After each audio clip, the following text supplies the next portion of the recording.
my name is Yesenia Barnier. I'm the Nutrition Education Coordinator here at the Rhode Island Community Food Bank with the Healthy Habits Eating Well on a Budget program. Did you know that every year 40% of our food gets wasted? That's about $2,000 for a family of 4. And during the holiday season, that increases by 33%. Stay tuned so you can learn some ways to de-stuff your holiday, reduce food waste, save some money, and so you can avoid that dreaded food coma.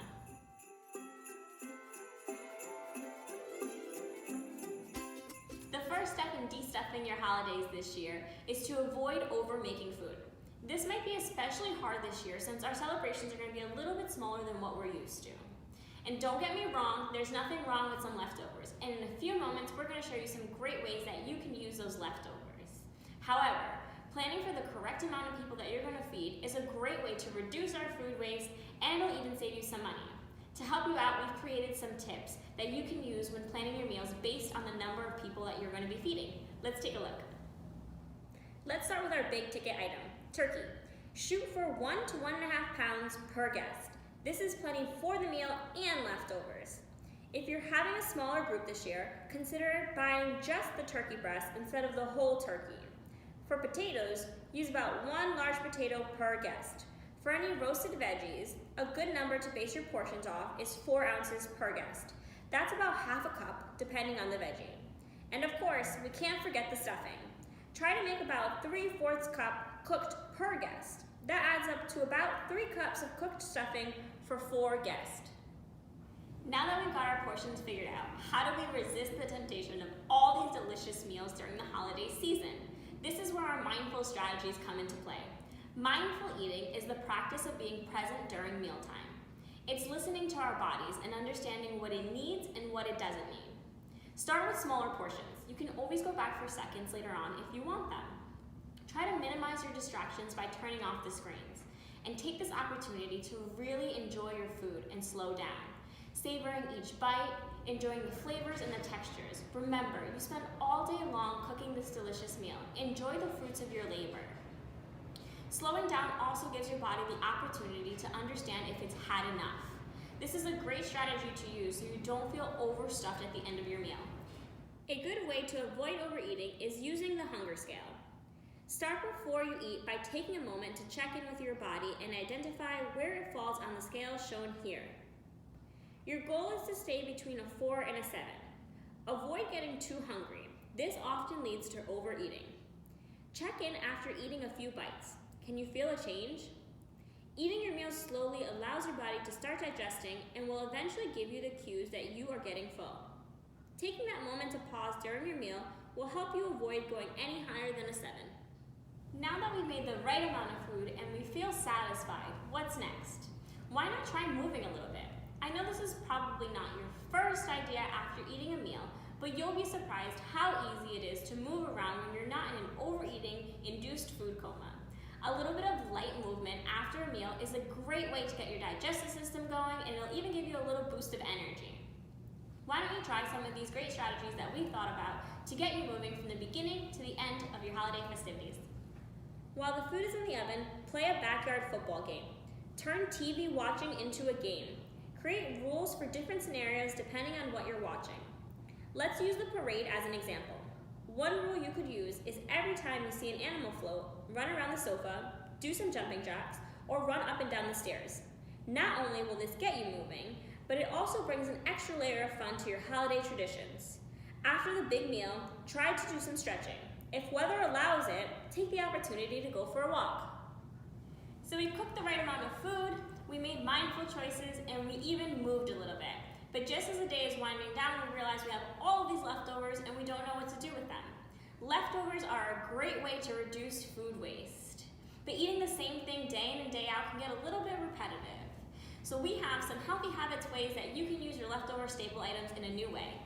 Put some leftover turkey and roasted veggies on top of your lettuce, rice, or quinoa to make a Buddha bowl.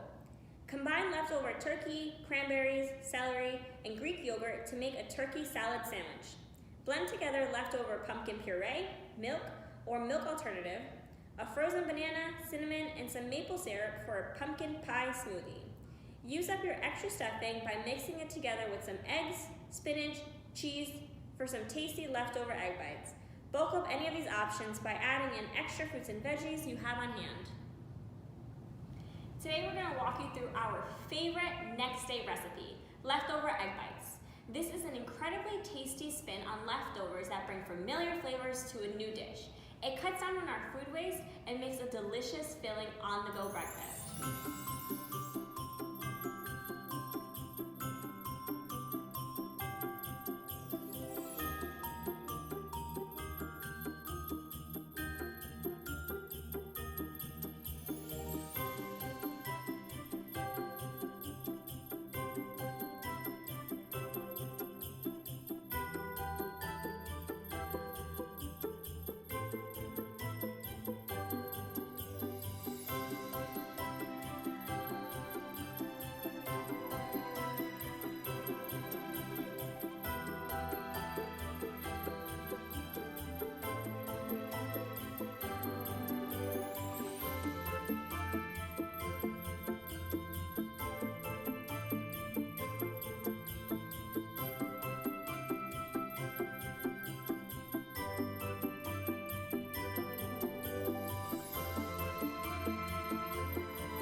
Thank you for joining us today. And remember, comment below to let us know your favorite ways to use your leftovers.